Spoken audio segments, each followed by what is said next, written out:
Hi, my name is Warren Durso. I am from Los Angeles, California, and I cannot wait to perform for the Seminole Indians. The tribe is fantastic. Every time I come to Florida, they have always treated me with the most respect. I've played many of the casinos, and looking forward to tonight with Charlie Hill.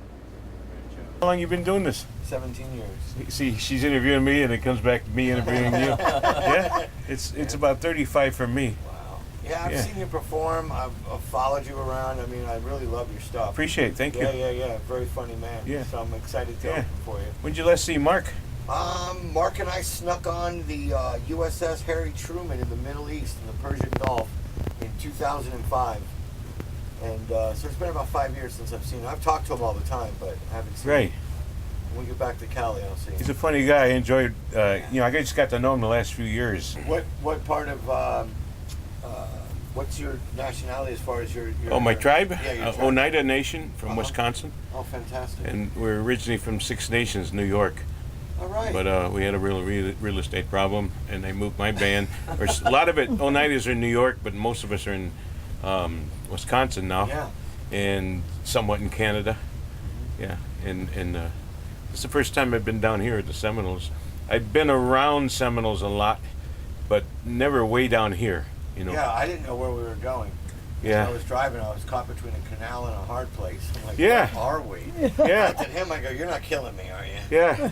I know it. They were never seen again, Exactly. Oh, man, I'm looking forward to it. So we can do, what time you going? 7:30. Good, I want to catch you. That would be good. Might move us back a little. Yeah, and there's kids in the audience, so I don't know what I'm going to do. I might have to tell You got to them. edit on your feet? Yeah, I might have You know to. what somebody told me? What? I was somewhere, and I don't do a kid act, but those kids are hipper than grown-ups. I know. But I would found, somebody said to me, if you really want to cuss, just use the word Care Bear. So I would, no matter what it was, she's got a nice pair of Care Bear. I stepped in Care, it would got to be like that, got to be the theme of the act. I might use and that then go over the top. Yeah, do something like that, and or just make your own sound effects. Everything's iCarly. iCarly?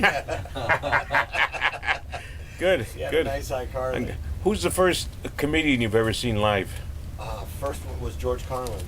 You did, yeah? Yes. Where'd you see him I at? saw him in a little tiny theater at Dutchess Community College in upstate New York. So you were in college then?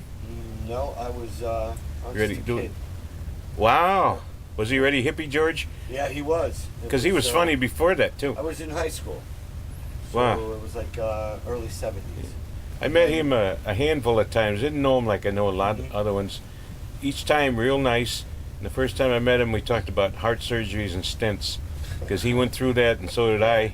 And I had his management after he'd left them. And it was really a giver. And I heard from people that if you went up to him and asked advice, him was young people, college people loved him. He became a movie star, and all his peers kind of resented him because they were stuck doing resorts, and but he appealed to everybody. Yeah. And he was Lenny Bruce's buddy. That's what really interested me about him. And one time he called my house because he was going to do a book and quote comedians, and my wife doesn't know anybody. She's just pure res, and he calls her up. She says, "This is Rodney Dangerfield." She says she thinks it's one of my buddies, right? Who? Rodney Dangerfield. She says, she says, how do you spell it? He says, anyway, this went on for like 5 minutes, and your husband will know. And she, yeah, right. So I see the message. I says, oh, Rodney called. She said, that was really him? I says, yeah. And then I talked to one of his friends, and they said he got that a lot because he's a bigger than life character. It'd be like if Yogi Bear called you. Why would you believe it?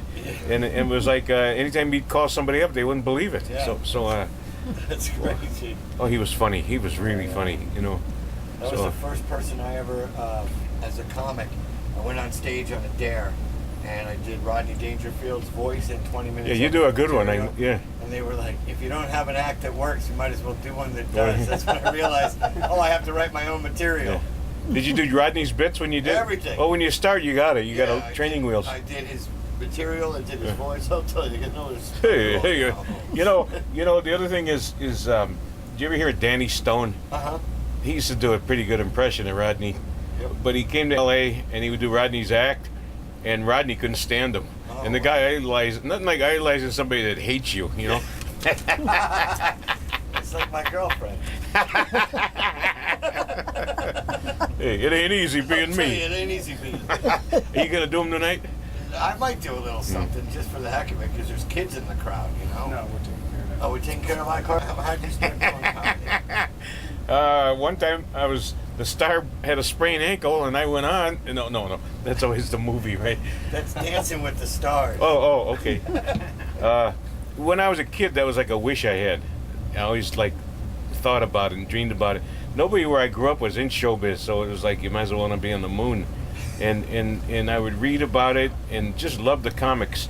You know, when they'd come on Ed Sullivan or any other show, I loved them all except Alan and Rossi. And then when I got older, I got into radio because I thought that would lead to it. And a lot of people take that path. Carlin is a good example, and Bob Newhart, and so on and so on. And it's a legit job, and then you get to go out and MC and stuff. And then I wrote jokes, and I studied acting in school because I thought that would lead to it, and it got me to New York. And then I'd sit in the back at Catch a Rising Star, and I'd see Elaine Boozer seating people. That's why I got to know her later. And then she'd go on last and read the jokes off of cards.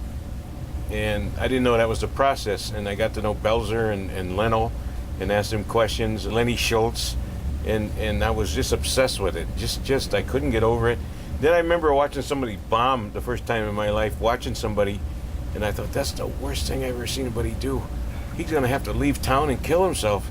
Then I'd see him the next night like nothing happened, and I didn't realize that I'd be going through that when I learned it, you know. So I got up at Catch a Rising Star the first time in 3 minutes, and I'd never been on stage like that, and I didn't know about preparation, and I'm actually looking at the mic while I'm up there, and the sweat's going down my back, down the crack of my butt, and then I got done, and then I